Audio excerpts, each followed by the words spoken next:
his menu for 6 weeks. Yeah. And I needed to do R&D and get my menu together. Yeah, for sure. So he's like, I'll do a menu for 6 weeks, and then you can, during the day, work on the stuff you're doing and then run service at night. I'm like, cool. But I mean, thank God for Jordan. He and James Lee too. He came in because he knew Daniel's food, so he kind of took the bull by the horn and dealt with Daniel, which freed me up to be able to develop my menu. Yeah. So Jordan really did a fantastic job with that. Yeah. And then, I had Nate Tower, who was working there with me. He was another amazing cook. And, Craig Wilmer, who was my AM sous chef, he came from Kren. He's, my CDC for this new project. He's just, absolutely fantastic person and just fantastic cook as well. So we had some great people there. Riley Redfern, amazing pastry chef. Mark Lou was the other pastry. He was fantastic. Mark Lou, I worked with him at the Mark's restaurant. great. Mark's great. He's, so there was some really, really good people there. And front of house too, there was some great front of house talent as well. So it was a fun little restaurant at last. It had its hurdles though. There's a lot of building issues. Oh, for sure. You go down the basement and you're like, oh wow, we're ankle deep in water here today. Wow. And then obviously, my favorite thing is the bums and the human shit. In San Francisco, literally outside your in the alley, restaurant. just like, oh my come god, on, man, it's the worst, Yeah. Which also, I just started when I was touring. I used to love going to San Francisco. We always had a blast. Just go and have fun and just And you live there, it's a little different. Yeah, and plus I think it's changed a lot too. It's just, but so I kind of got disenchanted with it pretty quick. I was just like, and I love it out here. I've always loved Calistoga. Even in 2006, I would come out here and get coffee and go to a bookstore, on my days off, but one of my close friends, Emmett, his aunt and uncle live right next door to me, and they owned All Seasons Bistro and Hydro Bar and Grill right downtown here. Yeah. So Emmett's mother is also very close. She's kind of like my second mom, and when I moved out here, she called Alex and Gail. Alex is her brother, and said, hey, Erik's here. You should have him over at the house. So I used to come over on the weekends and hang out there. Just amazing people, super into wine, like hardcore restaurant people. Yeah. They're in their 70s now, but they're just super fun, I had them over here for New Year's Eve. They're just a riot. Hell yeah. So I spent a lot of time in the weekends. Like I'd leave the city and go hang out with them. Here. They'd let me stay in their spare room, and I just relax and decompress and drink great wine and talk with them. They're, so I'm like, I want to move here, and just oddly enough, Robert Salaki called me, who was the coach for the Bocuse d'Or team, and he had known about this Four Seasons gig, and so he kind of connected me, and I spent about 4 or 5 months, talking with the GM, and the move I wanted to do, and so we're here we are. Here we are, awaiting that. Awaiting it, yes, still in the early opening phase here, but we're awaiting it. Now I'm curious because obviously I worked at the restaurant at Meadowood, but there was never ever a chef change. How does a chef change feel for the cooks in the kitchen from when I was a at chef that had a 3-star to then 2-star? I basically hired all new staff. Okay. It was a big... Did you sort of have to? Yeah. At that point. There was kind of a weird little shakeup, yeah. too. I think the CDC who was there at the time just assumed he was going to get the job. And I also feel like, the ownership of the restaurant led him along to think that when all the while they hired me. Yeah. So I mean, I felt bad for him, but it's, look, I got offered a job. I'm going to take it. Take it. Yeah. No offense. I had no idea that, they had never told me that he was doing tastings, right? Yeah. But, so it was a weird situation. A lot of the cooks, they ended up removing this person from the building for kind of throwing a temper tantrum. And called... No. I wasn't supposed to start for another 2 weeks. Okay, got you. And then they removed him, and they called me and they're like, "Hey, can you start today?"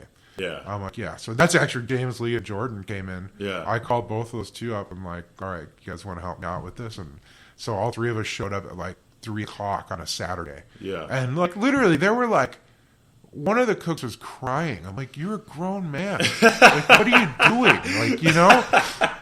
And he's like, "I don't know how we're going to make it through service. Chef whatever, plates all the food. We don't know how to, I'm like, you don't know how to plate this food. Like, are you fucking kidding me right now? It's just like, and there's tears, and I'm just like, oh my God, dude. So oddly enough, we managed to make it through service just fine, So ultimately, all those guys, I just hired pretty much all new staff, I kind of didn't want, and there were some really solid cooks there too, but I wanted my own thing, or you know what I mean? Like I didn't want we used to do it like this kind of, I fucking hate that. Yeah. So ultimately it ended up being all my own staff. So got you. Mm-hmm. And then how many months in before you had that? Before you had your whole kitchen? Probably like you and 3 or 4, maybe. Gotcha, maybe 4. Gotcha. Yeah. Who was the first? And again, like, Jordan was very helpful. He's like, hey, this is my buddy, he's looking for work, or I know this person who knows this person, and it just, and actually Nate, who, I don't know if you know Nate, he was at Bird Dog, and he was at Petite Crane, and he was a Minneapolis kid, and he wanted to work for me back in Minneapolis. Yeah. And then turned out I moved out here, so we got to work together out here, and and Nate ended up being my CDC there. That's always cool. So yeah, it was great. It was an interesting. So did you decide to leave just because you were over it, sort of over living in the city? The city, and also just the ownership of the restaurant. I say was really just not.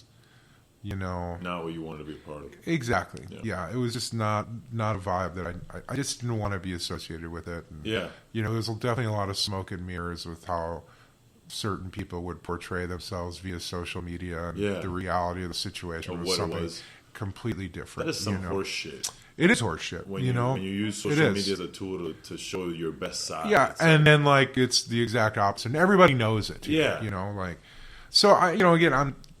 Whatever, man. Do what you got to do. That's fine. But I got to a point where it's just, I couldn't deal with it. Yeah.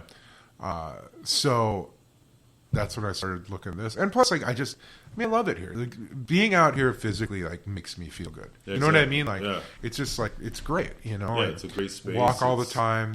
Shoot, I've been like on 3 to 5 mile walks like every day. Yeah. Just like it's so peaceful and calming. Like, and this is kind of the first country-ish place I've always lived in urban environments, like Nashville and Chicago, and always lived wherever I moved. I always lived in the city. So this is the first kind of thing for me doing this. And I absolutely love it. I should convince one of my good buddies, Landon, to move out here too.